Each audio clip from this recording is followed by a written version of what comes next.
is the Emotion Connection, where you'll experience health through feeling. Explore emotion from a different perspective and learn to use your emotions to improve your day to day life.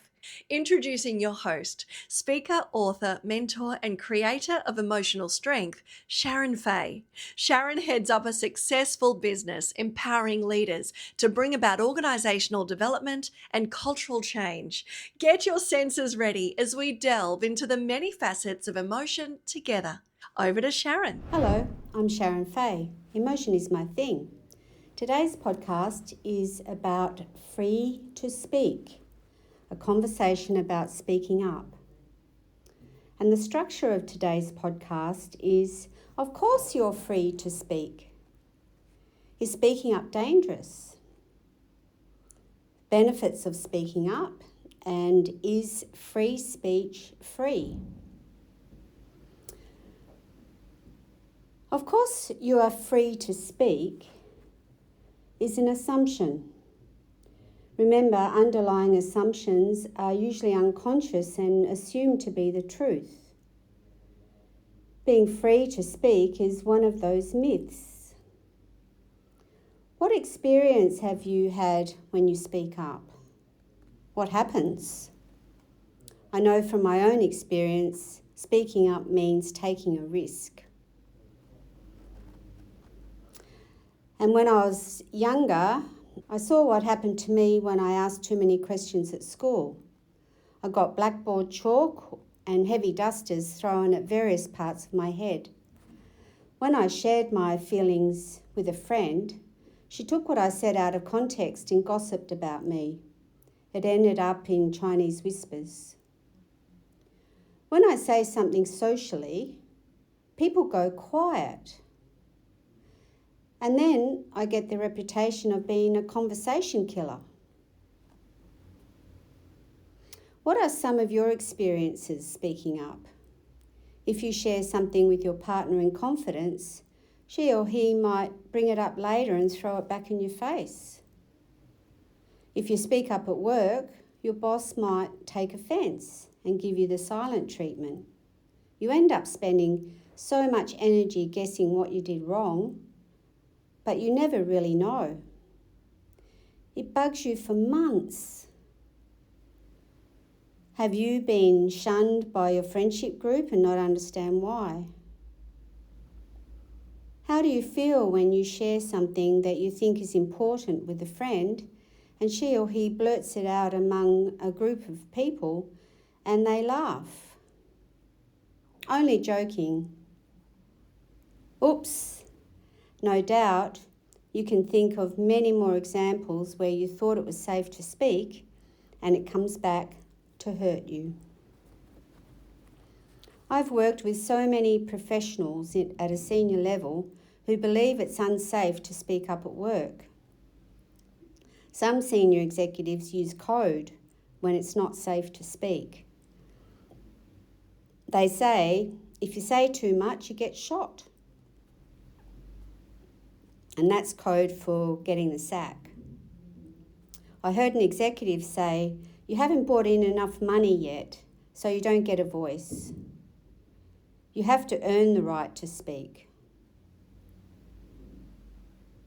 Some large organisations have town hall meetings, and I remember one CEO putting hundreds of staff on mute. So he was the only person allowed to speak and everyone else was muted. Where is the agency in that situation? So much for a two-way communication that's required for healthy culture. How do companies improve employee engagement with this level of autocratic behaviour from the top? HR departments wonder why employee engagement is so low. Little did that autocratic CEO know he didn't need to put hundreds of employees on mute because no one planned on telling the truth anyway, because people felt unsafe to speak. Another habit people have got into is don't hurt people's feelings. Be kind. If you haven't got anything nice to say, don't say anything at all. There are so many messages in our society to deter us from speaking. Is speaking up dangerous? Well, I've just spoken about the risks you take when you speak up. How dangerous can speaking be? Speaking up can be very dangerous. For example, remember the last time you asked your partner a question and he didn't answer.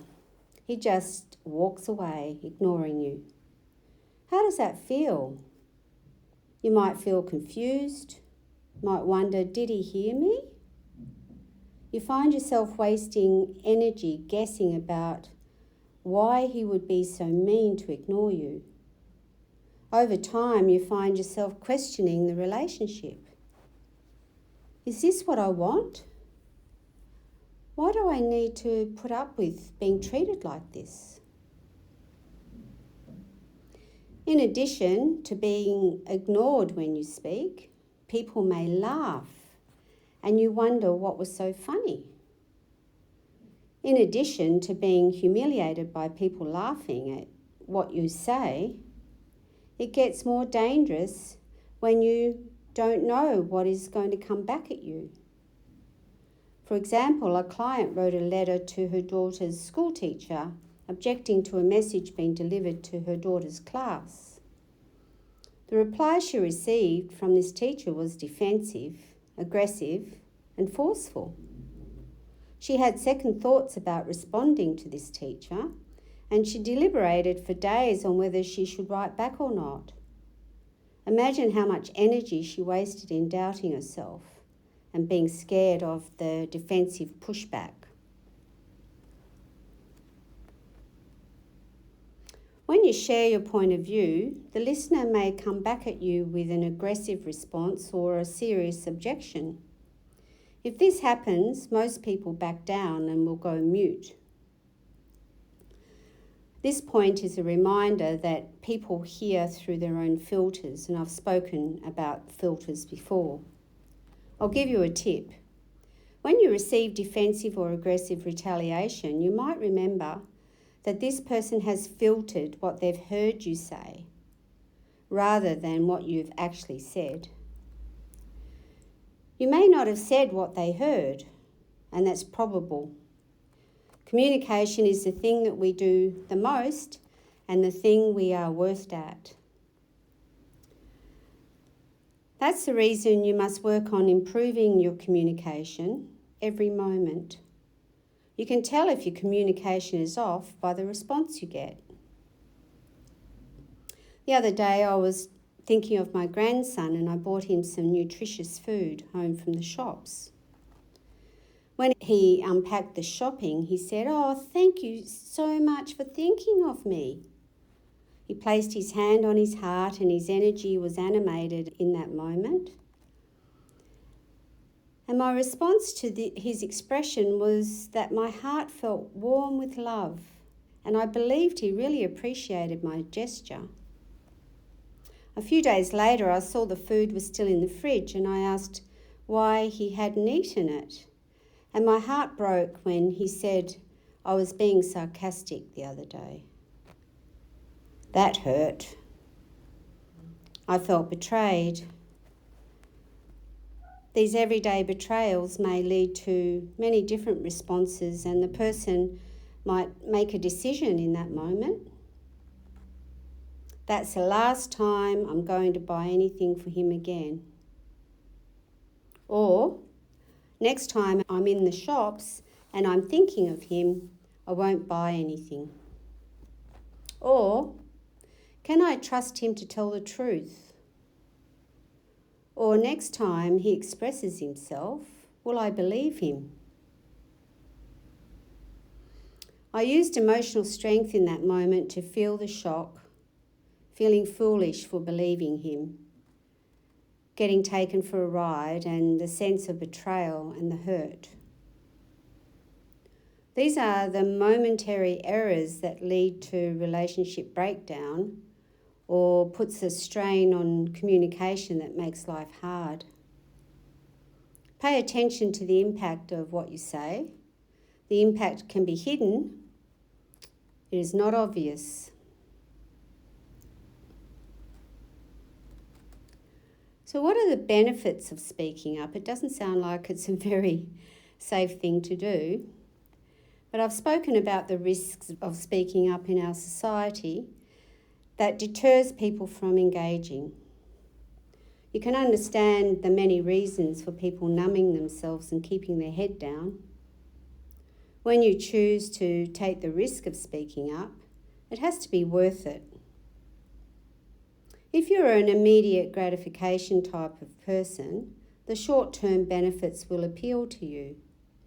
If you are a delayed gratification person, you will value the long-term benefits of speaking up. For example, complacency is a real trap living here in paradise. When you and your partner are going through the motions every day is Groundhog Day. You both know the rules, the routine, what to expect. There are no surprises and nothing is out of place. Is this you right now? When you're living this comfortable life, there is not much incentive to speak up or rock the boat. Momentary annoyances are too little to make a big deal about. Let it go through to the keeper. Don't make a mountain out of a molehill. There are many reasons why you wouldn't speak up. Just let it go. And the main reason that you will choose to speak up is that speaking up is, like most things I talk about, a paradox. You are taught early in life to be nice, polite, and use good manners. Don't be rude. Some people are of the opinion that using direct communication is rude. Well, then I'm in trouble. The paradox is that you may believe that speaking up with your partner, for example, is going to make the relationship worse. At least now there's no arguments and the house is peaceful, even if I am fake. And I have all these seething annoyances. The problem is that all these daily irritations build up in your body, in your muscles, your visceral system, your central nervous system, and they accumulate and they do not dissipate on their own. And all of a sudden, one day you blow up, or you get sick, or you feel bitter and twisted as you grow older. That's a slow, torturous thing too.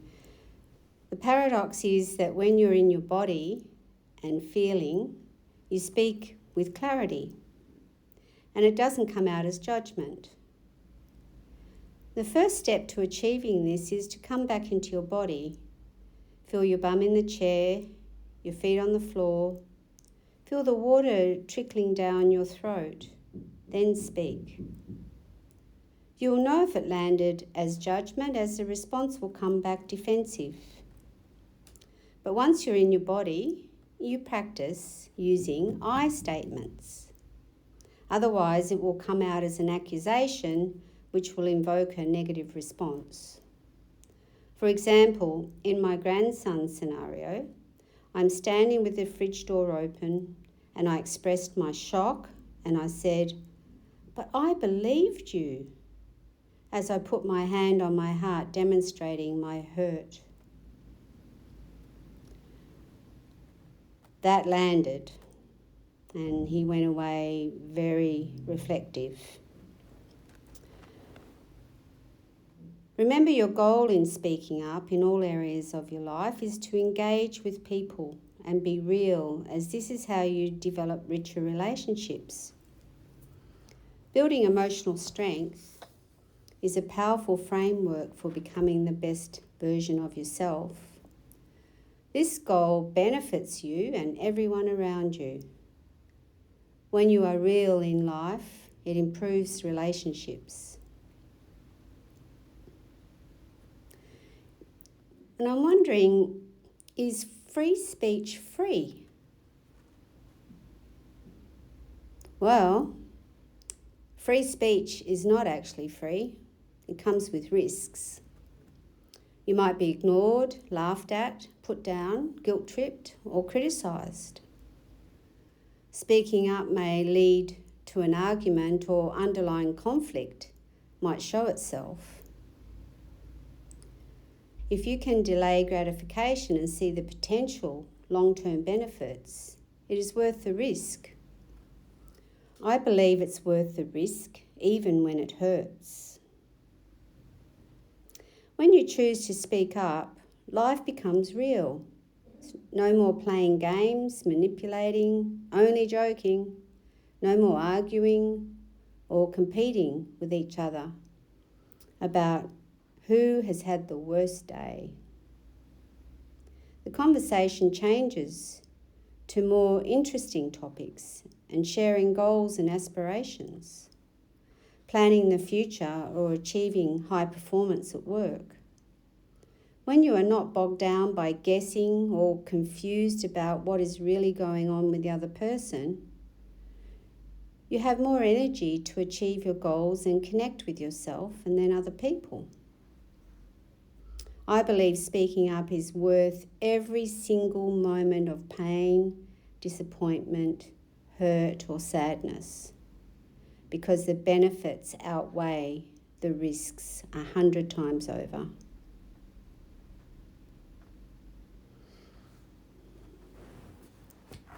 To recap, of course you are free to speak is a question I pose to you to open up about ideas that you take for granted.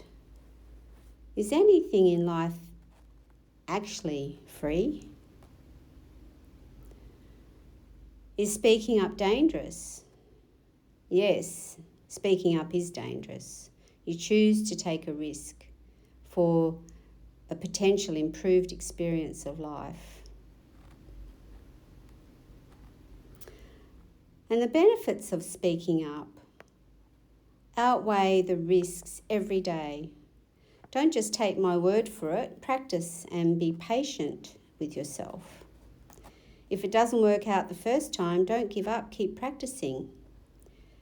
Remember, you'll have trainer wheels on. This sounds easier than it is. Is free speech free? No, free speech is not free. It comes with risks. So I'd love to hear the risks that you took over the next few weeks. And it'd be great if you can let me know the outcomes and the responses you got when you started to speak up. So your homework this week is you can choose to speak up right now. When you speak up, start your sentence with I statements. For example, I feel, I sense, I think, rather than you made me feel upset. Look at what you've done. You always put me down. Practice using I statements in your communication. You start the sentence with I and discover how different it lands. I'd love to know. It's a bit of an experiment. I'd love to hear. And when you get negative feedback, stay with it, keep going, don't give up, have another go. And now we're having a 2-week break from recording as my podcast producer is away on leave. So in the meantime, I'd love to hear how you're going with this homework. When I get back, we're going to have a conversation about the deep dive into uncomfortable feelings. See you next time. Well, that's a wrap. The Emotion Connection is produced by Sharon Fay and her team at sharonfay.com. With a vision to help people feel, this is just one way we're spreading the word. Sharon Fay is an engaging speaker with a compelling message. Book her for your next conference to ensure a unique and memorable experience for your audience. We encourage you to engage with Sharon through the podcast. You can also email Sharon directly, sharon@sharonfay.com. We'd love to hear from you. The Emotion Connection, Season 2, hosted by Sharon Fay. Visit sharonfay.com to learn more or book Sharon for your next event. See you next time.